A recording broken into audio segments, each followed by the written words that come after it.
Good morning, all of you. I am Jyoti KB, Assistant Professor, Government First Grade College, Gubbi. Today, I will talk to you about Francis Bacon's essay of truth. Now, we are just analyzing and discussing the content of the essay. Through this essay, we want to enable students to understand the concept of truth and its normative features, to analyze and discuss the theme of truth in Francis Bacon's essay of studies, to understand Francis Bacon's essay of truth. Now, first of all, let us learn briefly who Francis Bacon was. He was one of the greatest writers of English prose. He is known for his simple, brief, and clear language and terse essays. He recommended scientific method of arriving at truth. Scientific method, you know that there are two ways to approach truth. ನಮಗೆ ಗೊತ್ತಿರುವ ಹಾಗೆ ನಾವು ಸತ್ಯವನ್ನು ತಿಳ್ಕೊಳ್ಳಿಕ್ಕೆ ಎರಡು ಪ್ರಮುಖ ವಿಧಾನಗಳನ್ನು ಬಳಸಲಾಗುತ್ತೆ. ಒಂದು ಡಿಡಕ್ಟಿವ್ ಮೆಥಡ್, ಇನ್ನೊಂದು ಇಂಡಕ್ಟಿವ್ ಮೆಥಡ್ ಅಂತ. ಸೊ ಡಿಡಕ್ಟಿವ್ ಮೆಥಡಲ್ಲಿ ಈಗಾಗಲೇ ಒಂದು general truth exists. Out of that truth you understand a particular situation. ಒಂದು ಸಾಮಾನ್ಯ ಸತ್ಯ ನಮಗೆ ಈಗಾಗಲೇ ಗೊತ್ತಿರುತ್ತೆ.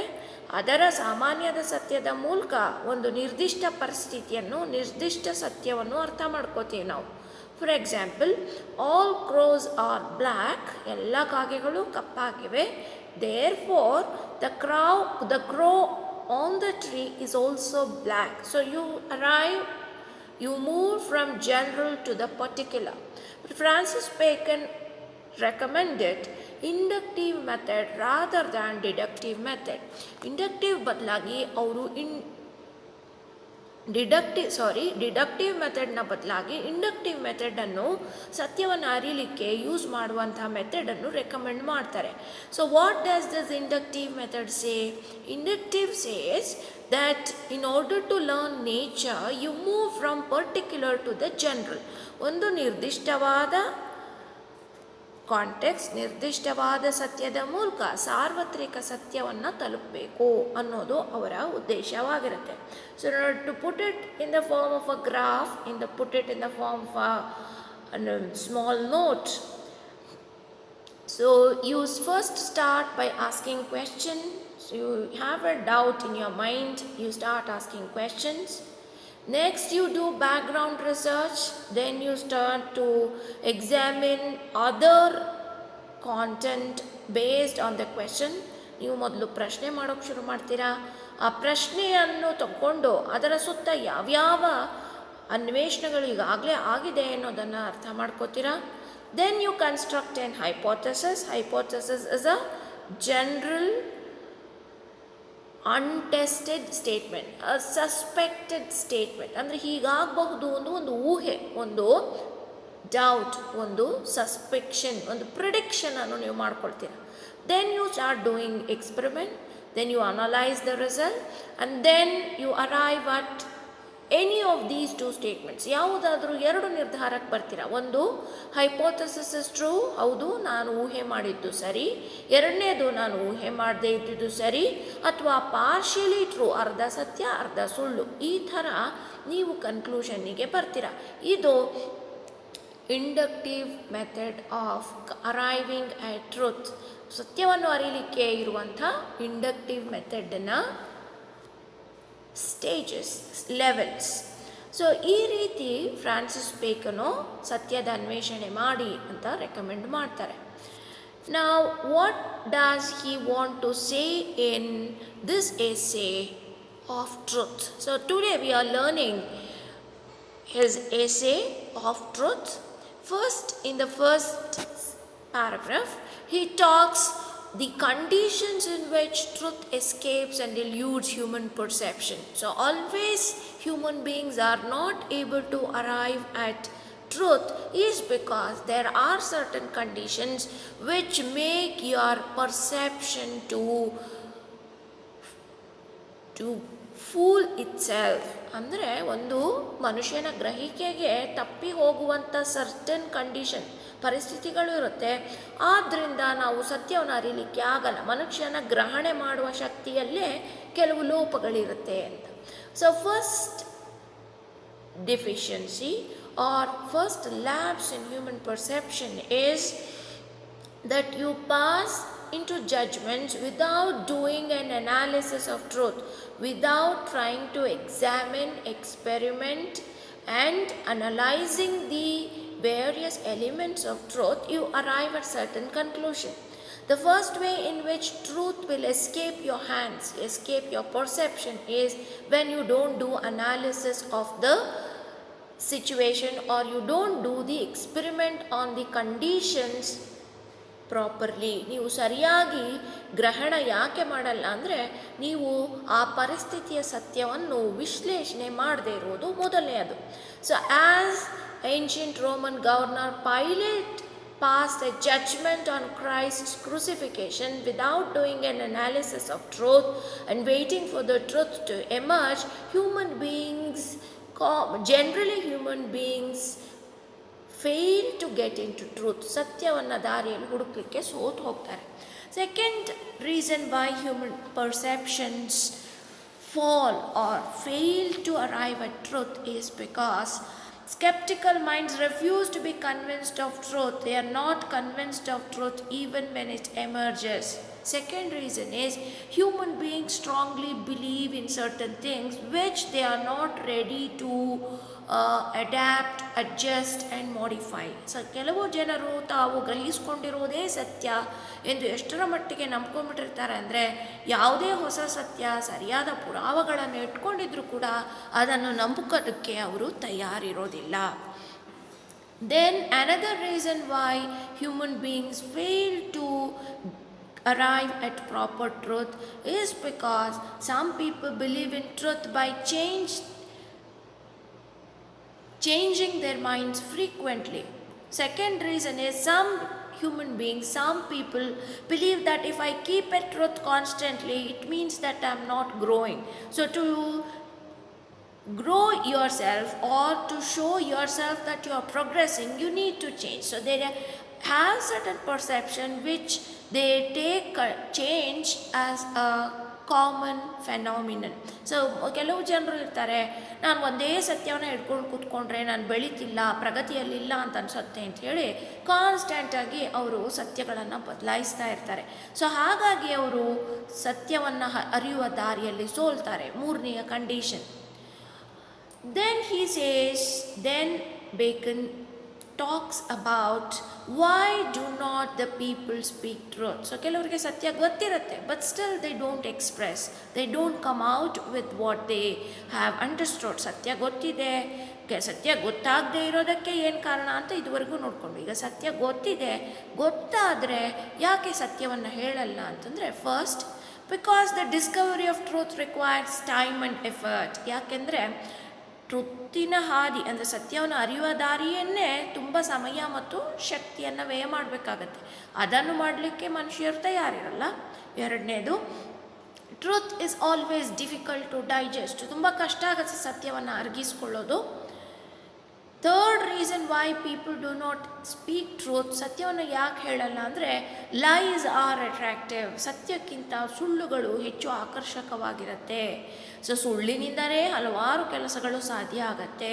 And by telling lie you derive certain egoistic pleasure. ಒಂದು ರೀತಿಯಾಗಿರುವಂಥ ಅಹಂಕಾರದ ಸಂತೋಷ ಸಿಗುತ್ತೆ ಮನುಷ್ಯನಿಗೆ, ಮತ್ತು ಸುಳ್ಳಿನಿಂದ ತಮ್ಮ ಕೆಲಸ ಕಾರ್ಯಗಳನ್ನು ಅವರು ಮಾಡ್ಕೋಬಹುದು. ಹಾಗಾಗಿ ಸತ್ಯವನ್ನು ಹೇಳಲಿಕ್ಕೆ ಜನರು ಹಿಂದೆ ಇಟ್ಟು ಹಾಕ್ತಾರೆ. The next element of the essay of Francis Bacon is, how is truth different from lie? How are two things different? ಎರಡೂ ಒಂದಕ್ಕೊಂದಕ್ಕೆ ವ್ಯತ್ಯಾಸ ಹೇಗೆ ಹೊಂದಿದೆ ಅಂದರೆ, Bacon gives a real example. He says that if the audience sees a spectacle on the stage in daylight, it will look as it is. On the other hand, if the same show is presented with candle, then it will attract more people. So lie in the same way has a beautiful and shiny cover due to which people like the lie. So difference between truth and lie is that truth comes unattractive. It doesn't show off. It doesn't make itself pompous. It doesn't wear beautiful drapery cloth around it. But on the other hand, lie appears shiny. It emerges with different colors, different attractions, and different kinds of attractive clothes that truth will not do. So this is the difference between truth and lie. And then he defends and tries to argue in favor of poetry, which Plato treated as a lie. So Plato called poetry as a lie and poets as liars. So they have to be abandoned. They have to be banned out of an ideal state. So ನಮ್ಗೆ ಗೊತ್ತಿರೋ ಹಾಗೆ ಕಾವ್ಯ ಒಂದು ಸುಳ್ಳಿನ ಕಂತೆ ಅಂಥೇಳಿ Plato ಒಂದು ಟೀಕೆಯನ್ನು ಮಾಡಿರ್ತಾರೆ. ಹಾಗಾಗಿ ಕವಿಗಳನ್ನೆಲ್ಲ ಒಂದು ಆದರ್ಶ ದೇಶದಿಂದ ಹೊರಗೆ ಹಾಕಬೇಕು ಅಂತ ಕೂಡ ಅವ್ರು ಹೇಳ್ತಾರೆ. ಆದರೆ ಬೇಕನ್ನರು ಈ ಪ್ಲೇಟೋನ ವಾದವನ್ನು ಒಪ್ಪುವುದಿಲ್ಲ. ಅವ್ರು ಹೇಳ್ತಾರೆ ಪೋಯಿಟ್ರಿ ಈಸ್ ನಾಟ್ ಹಾರ್ಮ್ಫುಲ್, ಪೋಯಿಟ್ರಿಯಿಂದ ಯಾವ ತೊಂದರೆಯೂ ಕೂಡ ಆಗಲ್ಲ. ಯಾಕೆ ಅಂತ he justifies and argues in favour of poetry like this. Early writers of church called poetry as a devil's wine because it is a lie and harmful to human beings. Bacon agrees that the poetry is lie but denies the second allegation. So though Bacon agrees the early writers' argument that poetry is devil's wine, it is an alcoholic drink, it is a tempting, distracting drink, no doubt, but it is not harmful to human generation because Bacon divides lies as short-term lie and long-term lie. He categorizes poetry as a short-term lie because people soon forget it. So poetry, novels, dramas are all made for momentary entertainment, momentary happiness and pleasantness. So people will not trust poetry as they trust real life. They don't take poems as seriously as they do with the ordinary life. So therefore, as people are ready to forget what is contained in the poems, they need not take it seriously because it is not going to cause any harm to people who watch novels, read novels, watch films, listen to music, etc. Therefore, it causes no harm to them according to Bacon. And then Bacon advises that people should work hard for truth. And he advises that whenever a person takes a decision, he should rely on his rationality. When God created man, he has bestowed the rational faculty on him, and God is eliminating the human mind with this faculty. This rational faculty is based on truth. Truth nips the pride in the bud due to which a person becomes pitiful. So truth will mend human beings. Truth will make him soft, make him moderate, make him understand that he is an insignificant being on this vast, huge, enormous panorama of nature and God's world. So as he starts discovering and inventing new truths, he becomes lesser and lesser significant. So this kind of loss of pride is good for a human being's life. He stays modest and humble, and he always respects all other human beings' nature and all the elements on the God's word. So therefore, truth and discovery of truth ends pride according to Bacon. And he talks about the importance of truth. He says truth is required in every field of life. Falsehood brings disgrace and truth brings honor. A liar would be punished on the doomsday. Bacon tries his best to convince his readers and compels them to speak the truth. The last argument which he advances is the fear of doomsday. So if human beings are not able to preserve and work hard, persevere for truth, then he is answerable to God on the doomsday. So this is the brief summary of Francis Bacon's essay of truth. So I think you have understood the main components of truth according to Bacon. So we will meet you once again in the next session on another essay of Bacon. Thank you.